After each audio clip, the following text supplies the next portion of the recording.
নির্জন এক জঙ্গল, সেখানে গেলে কেউ আর ফেরত আসতে পারে না। সেখানে রয়েছে ভয়ঙ্কর এক দানব। অনেক আগে সেখানকার মানুষেরা কিছু রিচুয়ালের মাধ্যমে দানবটাকে আটকে রেখেছিল, কিন্তু কোনোভাবেই সে মুক্ত হয়ে যায়। এরপর এই জঙ্গলে আসা একের পর এক মানুষ নিখোঁজ হতে থাকে। তা যারা নিখোঁজ হয় তাদের আর কোনোদিন খুঁজে পাওয়া যায় না। হ্যালো বন্ধুরা, আমি এনএস তাসনিম তুনা। এক্সপ্লেন মুভি আর্টে আপনাদের সবাইকে স্বাগতম। তো বন্ধুরা, সিনেমার গল্পে চলে যাই। গল্পের শুরুতে আমেরিকার একটি গভীর জঙ্গলকে দেখানো হয়। সেখানে একটি গাড়ি এসে থামে। গাড়ি থেকে নামে নাতালি টেইলর নামে দুজন ছেলে মেয়ে। সম্পর্কে তারা গার্লফ্রেন্ড বয়ফ্রেন্ড। আর এই কারণে টেইলর তার গার্লফ্রেন্ড নাতালিকে বিয়ের প্রপোজ করবে বলে তারা এই টিপে এসেছে। দুজনেই বেশ খুশি ছিল। টেইলর তাকে জানায় আজ তারা এমন একটি জায়গায় যাবে যেখানে আজ পর্যন্ত কোনো মানুষ যায়নি। এই কথা শুনে নাতালি বেশ ঘাবড়ে যায়। তার ভয় পাওয়া দেখে টেইলর তাকে বোঝানোর চেষ্টা করে যে এখানে তারা দুজন ছাড়া ভয় পাওয়ার মতো আর কিছু নেই। তাছাড়া তার কাছে পুরো জঙ্গলের একটা ম্যাপ রয়েছে। তারপর তারা দুজন তাদের প্রয়োজনীয় সব জিনিসপত্র নিয়ে জঙ্গলের আরো গভীরে যেতে থাকে। তারা জঙ্গলের ভিতর সারাদিন ঘোরাফেরা করে এবং নাতালি নিরিবিলি পরিবেশের দৃশ্যগুলো ক্যামেরাবন্দি করে। তারপর তারা একটি জায়গায় গিয়ে ক্যাম্প করার সিদ্ধান্ত নেয়। অন্ধকার নেমে আসার আগেই টেইলর মাছ ধরতে চলে যায়। নাতালিও সেখানে চলে আসে। টেইলর মনে মনে ভাবে তাকে বিয়ের জন্য প্রপোজ করার এটাই সঠিক সময়। তারপর সে একটা রিং হাতে নিয়ে নাতালিকে বিয়ের প্রপোজ করে। এসব দেখার পর নাতালি অনেক খুশি হয়, কারণ সে এমনটা কখনোই ভাবেনি। হাতে রিং পরে নেওয়ার পর দুজন সেখানে অনেক ভালো মুহূর্ত কাটায়। ক্যাম্পে ফিরে আসার পর তারা রশির মধ্যে ঘন্টা ঝুলিয়ে ক্যাম্পের চারদিকে সেট করে, যাতে কোনো হিংস্র জানোয়ার এখানে আসলে তারা বুঝতে পারে। তারপর তারা দুজন ঘুমাতে চলে যায়। গভীর রাতে কোনো কিছুর শব্দে নাতালির ঘুম ভেঙে যায়। সে টেইলরকে ডেকে জাগিয়ে দেয়। টেইলর বলে এই নির্জন জঙ্গলে রাতের বেলা প্রচণ্ড বাতাস বইছে, তাই বাইরে থেকে অনেক শব্দ আসে। কথাবার্তা বলে দুইজন আবার শুয়ে পড়ে। কিছুক্ষণ পর টেইলর যখন বাইরে সেই শব্দটা শুনতে পায়, তখন তার কাছে ব্যাপারটা একদম অস্বাভাবিক মনে হয়। সে তার বন্দুক হাতে নিয়ে দেখার জন্য বাইরে চলে যায়। বাইরে গিয়ে সে দেখতে পায় তারা যে রশির মধ্যে ঘন্টা ঝুলিয়ে রেখেছিল সেই ঘন্টাগুলো কেউ কেটে দিয়েছে। সে আশেপাশে তাকিয়ে কাউকে দেখতে পায় না। এসব নিয়ে টেইলর যখন ভাবতে থাকে, তখন ভয়ঙ্কর দানবের মতো একটা শরীর নাতালির কাছে এসে তাকে টেনে হিঁচড়ে জঙ্গলের ভিতরে নিয়ে যায়। টেইলর শুধু নাতালির চিৎকার শুনতে পায়। মুহূর্তের মধ্যে চোখের সামনে কি হয়ে গেল টেইলর তা বুঝে উঠতে পারে না। সে এটাও বুঝে উঠতে পারে না যে দানবটা তাকে কোথায় নিয়ে গেল, কিন্তু সে অনুমান করতে পারে যে নাতালির সাথে খারাপ কিছু হয়ে গেছে। আর এইভাবে সে নাতালিকে হারিয়ে ফেলে। এই ঘটনার প্রায় 1 বছর কেটে গেছে। আমরা টেইলরকে দেখতে পাই যে কিনা বর্তমানে মানসিক সমস্যায় ভুগছে। লোকজন তাকে পাগল ভেবে হাসাহাসি করে, কারণ সে সারাক্ষণ একা একা কথা বলতে থাকে। দেখতে দেখতে এতগুলো দিন পার হয়ে গেলেও টেইলর তার মাথা থেকে কোনোভাবেই সেই স্মৃতিগুলো মুছে ফেলতে পারে না। সে একজন ডাক্তারের সাথে কথা বলছিল। তারপর তার মা তাকে বাসায় নিয়ে আসে। সবাই বলে নাতালিকে বড় কোনো ভাল্লুক নিয়ে গেছে, কিন্তু টেইলর কোনোভাবেই কথা বিশ্বাস করে না। তার মতে সেটা কোনোভাবেই ভাল্লুক ছিল না। সে তার মাকে জানায় এখনও তার কানে নাতালির সেই চিৎকার ভেসে আসে, যে কিনা তাকে বাঁচানোর জন্য অনুরোধ করছে। যদিও আসল সত্যটা সে জানতে না পারে, তাহলে কোনোভাবেই সে মানসিক সংকলন থেকে মুক্তি পাবে না। তাই সব কিছু জানার জন্য তাকে আবার সেই জঙ্গলে যেতে হবে। তার মাও সেটা বুঝতে পারে যে এত কিছু করার পরও ছেলেকে কোনোভাবেই স্বাভাবিক করতে পারেনি। সে তার ছেলেকে তার ইচ্ছা মতো সব কিছু করার অনুমতি দিয়ে দেয়। তারপর টেইলর তার ঘরে গিয়ে ক্যামেরায় সেই দিনের ছবিগুলো দেখছিল, যেদিন সে নাতালির সাথে এই জঙ্গলে গিয়েছিল। সেখানে একটা ছবির ব্যাকগ্রাউন্ডে ভালোভাবে লক্ষ্য করে সে ভয়ানক কিছু দেখতে পায়। মানুষ অথবা ভাল্লুকের কোনো কিছু ওর সাথেই এটার মিল নেই। সে বুঝতে পারে এই অদ্ভুত প্রাণীটাই তাদের উপর আক্রমণ করেছিল এবং সেই নাতালিকে নিয়ে গেছে। আর এবার সে পুরো প্রস্তুতি নিয়ে জঙ্গলে যাওয়ার জন্য তৈরি হয়। তার বিশ্বাস ছিল যে নাতালি এখনও বেঁচে আছে। সে তাকে খুঁজে বের করবেই। টেইলর তার গাড়ি নিয়ে বেরিয়ে পড়ে জঙ্গলে যাওয়ার উদ্দেশ্যে।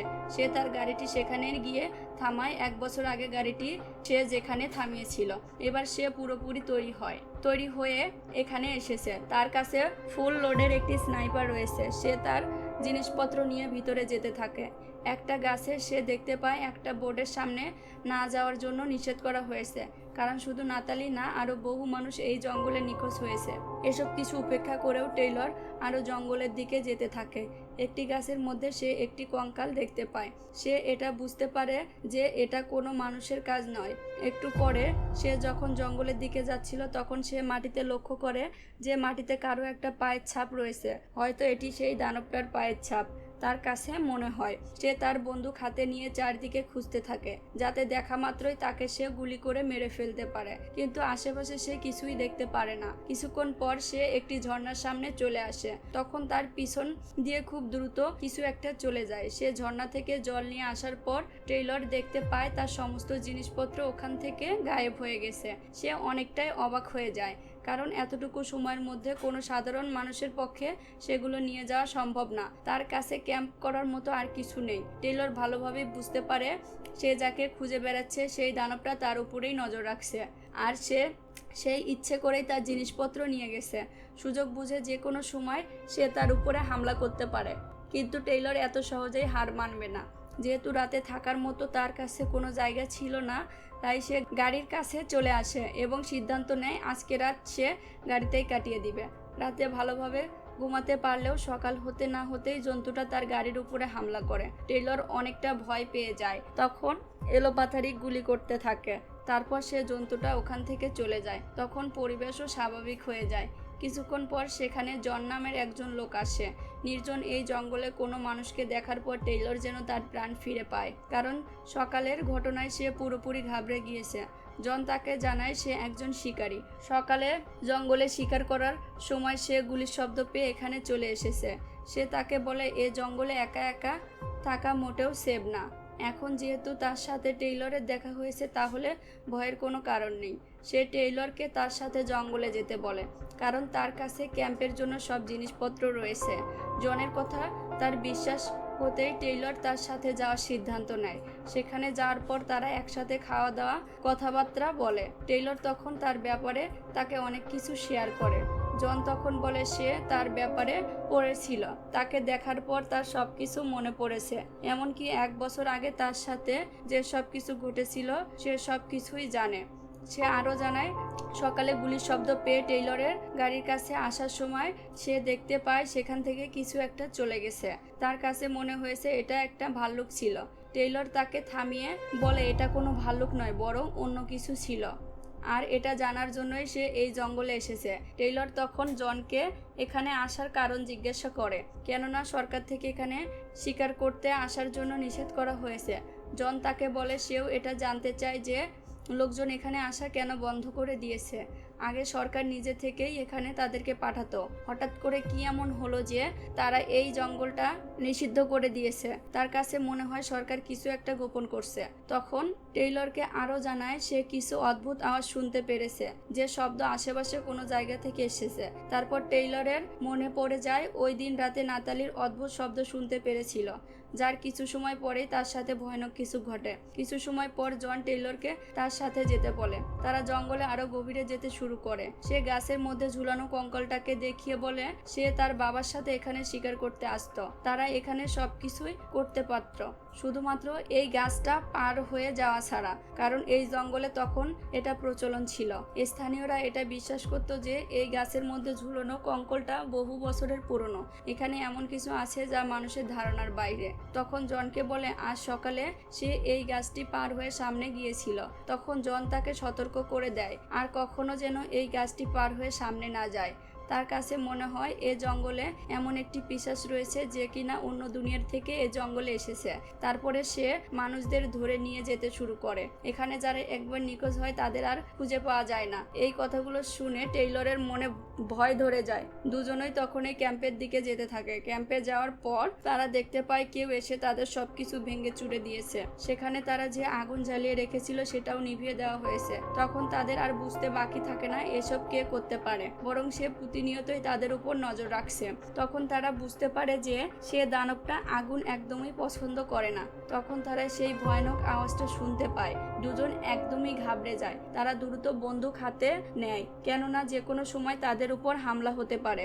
বন্দুক তাক করে তারা সামনে এগোতে থাকে। তারা দেখতে পায় যে গাছের মধ্যে একটা কঙ্কাল ঝুলানো ছিল, সেটা ওখান থেকে গায়েব হয়ে গিয়েছে। জন বুঝতে পারে খারাপ কিছু হতে যাচ্ছে, কারণ সে তার পূর্বপুরুষের মুখে শুনে এসেছে বিভিন্ন রিচুয়ালের মাধ্যমে কঙ্কালটাকে গাছে ঝুলানো হয়েছিল, যাতে কোনো খারাপ শক্তি এই সীমানা পার করতে না পারে। তারা এবার এমন একটা জায়গায় চলে আসে যেখানে আগে কোনো মানুষ আসেনি। তখন আশঙ্কা টেইলর কিছু একটা দেখতে পেয়ে তার পিছনে তাড়া করতে থাকে। সামনে যেতেই টেইলরের পা পিছলে একটা জায়গায় পড়ে যায়।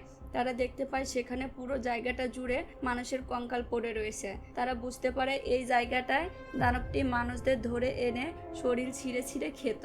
সেখানে পড়ে যাওয়ায় টেইলরের পুরো শরীরে কাদা মাখা রক্ত লেগে যায়।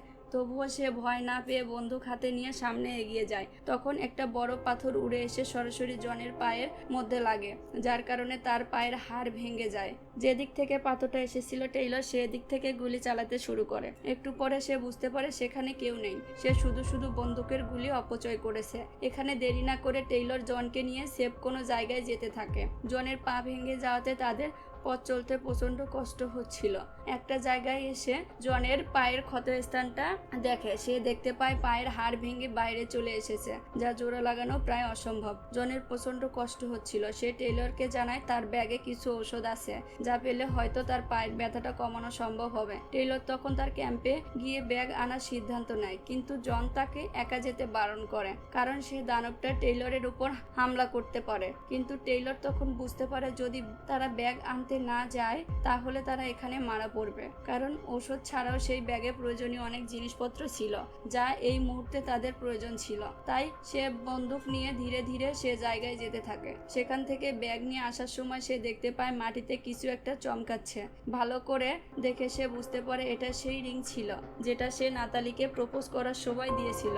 রিংটা দেখে তার সমস্ত স্মৃতি মনে পড়ে যায় এবং সে সেখানে কান্না করতে থাকে। তখন সে বুঝতে পারে পিছনে সেই ভয়ঙ্কর দানবটা তার দিকে আসছে। টেইলর পিছনের দিকে না তাকিয়ে দৌড়ে পালাতে থাকে, কারণ সে জানতো কোনো প্ল্যানিং ছাড়া সে তাকে মারতে পারবে না, আর তাকে একা মারা কোনোভাবেই সম্ভব না। অনেক কষ্টের পর সে জনের কাছে আসতে সফল হয়। টেইলর তাকে ঔষধ দিয়ে তার পায়ের ক্ষতস্থানটা দেখে। তার পায়ের হাড্ডি তখনও বাইরে বেরিয়েছিল। টেইলর প্রথমে তার পায়ে অ্যালকোহল ঢেলে ওয়াশ করে দেয়, যাতে কোনো ইনফেকশন না হয়। তারপর একটি কাপড় পেঁচিয়ে জোরে চাপ দিয়ে হাঁটি পায়ের ভিতরে ঢুকিয়ে বেঁধে দেয়। তখন জন ব্যথায় চিৎকার করতে থাকে। টেইলর তাকে চিৎকার করতে বারণ করে, কারণ তাদের চিৎকার যদি সেই দানবটা শুনতে পায় তাহলে সে ভাববে তারা দুর্বল হয়ে পড়েছে। কিছুটা ব্যথা কমার পর টেইলর জনকে একটি নদীর পাশে নিয়ে যায়। প্রথমে সে খাওয়ার জন্য কিছু মাছ ধরে নেয়, তারপর আগুন জ্বালিয়ে আজকের রাতটা তারা এখানেই কাটিয়ে দেওয়ার প্রস্তুতি নেয়। তারা তাদের চারপাশে আগুন জ্বালিয়ে রেখেছিল, কারণ তারা জানতো দানবটা আগুন প্রচন্ড ভয় পায়। কথা বলতে বলতে জন টেইলরকে ধন্যবাদ জানায়, কারণ সে তার জীবন বাঁচিয়েছে। তাকে মৃত্যুর মুখে একা রেখে সে পালিয়ে যায়নি। তখন টেইলর কিছু শব্দ শুনতে পায়, তাই সে দ্রুত গাছের দিকে লাইট মারে। সেখানে তারা সেই দানবটিকে দেখতে পায়। দানবটি তাদের কাছে আসতে চাচ্ছিল, কিন্তু আগুনের কারণে তাদের কাছাকাছি আসতে পারছিল না। এভাবেই সেই দানবের ভয়ে তারা সারা রাত না ঘুমিয়ে কাটিয়ে দেয়। সকাল হতে টেইলর জনের ক্ষতস্থানটা আবার পরিষ্কার করে দেয়। আবারও খাওয়ার জন্য সে কিছু মাছ ধরে। এভাবে পরের রাতেও তারা সেখানে এভাবে কাটিয়ে দেয়। টেইলর জনকে জানায় সে নাতালিকে অনেক ভালোবাসতো। সেদিনের ঘটনার পর সে তাকে অনেক জায়গায় খুঁজেছে, কিন্তু তাকে কোথাও পায়নি। পুলিশও তাকে খোঁজার সমস্ত চেষ্টা করে ব্যর্থ হয়েছে। তখন জন তার নিজের কুকুরের কথা বলে, যাকে সে খুব ভালোবাসতো, কিন্তু সেও একদিন এই জঙ্গলে এসে মারা যায়। রাতভর তারা এভাবে কথা বলতে থাকে। এভাবে অনেক দিন পার হয়ে যায়। অনেক দিন এভাবে কাটানোর পর টেইলর অনেকটাই বিরক্ত হয়ে যায়, কারণ এখনো সে নাতালির কোনো খোঁজ পায়নি। এই কয়দিনে সে যা দেখেছে এবং যে পরিস্থিতির মধ্য দিয়ে গেছে তাতে সে বুঝতে পারে নাতালি হয়তো আর বেঁচে নেই। টেইলরের এমন অস্থিরতা দেখে জন তাকে এখান থেকে চলে যেতে বলে, কারণ সে বুঝতে পারে টেইলর শুধু তার জন্যই এখান থেকে যাচ্ছিল না। কিন্তু টেইলর জনকে এখানে একা মৃত্যুর মুখে রেখে কোনোভাবেই যেতে চাচ্ছিল না। তাই তারা দুজনেই সিদ্ধান্ত নেয় যেভাবেই হোক গাড়ি পর্যন্ত তাদেরকে যেতে হবে। সেখানে যেতে পারলেই তারা ফেরত যেতে পারবে, কিন্তু গাড়ি পর্যন্ত যেতে হলে তাদেরকে দানবের সেই এলাকা দিয়ে যেতে হবে। জন এই রিস্ক নেওয়ার জন্য তৈরি হয়ে যায়। টেইলরও রাজি হয়ে যায়। তারপর তারা দুজন মিলে তাদের যাত্রা শুরু করে দেয়। কতদূর যাওয়ার পর রাত নেমে আসে। তারপর তারা সেখানে ক্যাম্প লাগিয়ে আজকে রাত জন পাহারা দিতে চেয়েছিল, তাই সে টেইলরকে ঘুমিয়ে যেতে বলে। টেইলর ঘুমানোর পর সে তার টুপি রেখে সেখান থেকে চলে যায়, কারণ সে জানতো তারা এভাবে ধীরে ধীরে চলতে থাকলে কখনোই গাড়ি পর্যন্ত পৌঁছাতে পারবে না। যার ফলে টেইলর টেইলর মারা যেতে পারে। তাই জন এই জায়গা থেকে চলে গিয়েছিল। সকাল হতেই টেইলর ঘুম থেকে উঠে টুপি দেখে বুঝতে পারে জন তাকে ছেড়ে চলে গিয়েছে, কিন্তু টেইলর কোনোভাবেই জনকে একা ছাড়বে না। তাই সে তার পায়ের চিহ্ন দেখে সেদিক অনুযায়ী চলতে থাকে। কিছু দূর যাওয়ার পর একটা জায়গায় সে রক্তের ছাপ দেখতে পায়। সেখানে জনের চশমা ও বন্দুকটা ভাঙ্গা অবস্থায় পড়েছিল। তখনই সে দূরে জনের চিৎকার শুনতে পায়। টেইলর দৌড়ে জনের কাছে যেতেই অবশেষে দানবটিকে দেখতে পায়। দানবকে দেখতে হুবহু মানুষের মতোই ছিল, কিন্তু তার আকার অনেক বড় ছিল।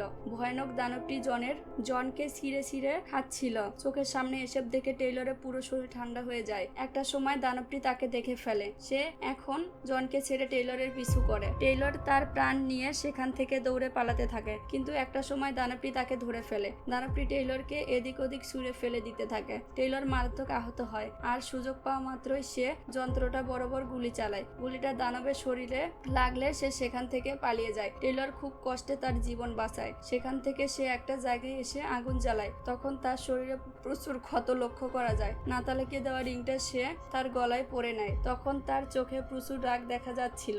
এখন সে ভিতুর মতো না পালিয়ে তার বন্ধু জন ও নাতালির প্রতিশোধ নিতে চাচ্ছিল।